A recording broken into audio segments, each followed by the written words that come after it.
காசு பணம் இல்லாதவன் ஏழ மகன்தான். அவன் காட்டோரமா ரோட்டோரமா படுத்து தூங்குறான். சொத்து சொகம் உள்ளவனும் செல்வ மகன்தான். அவன் பஞ்சமத்த போட்டிருந்தும் எது மற்ற பேர்களுக்கு ஏது கவலை? காசு வச்சிருந்தா ஒரு கவலை. இங்கு அமைதி இல்லை.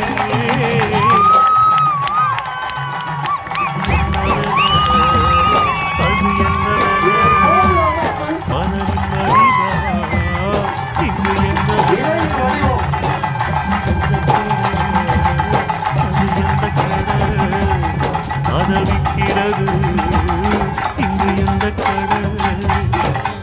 காசுதான் அள்ளி வீசிதான் கடலாதுதான் கடையில்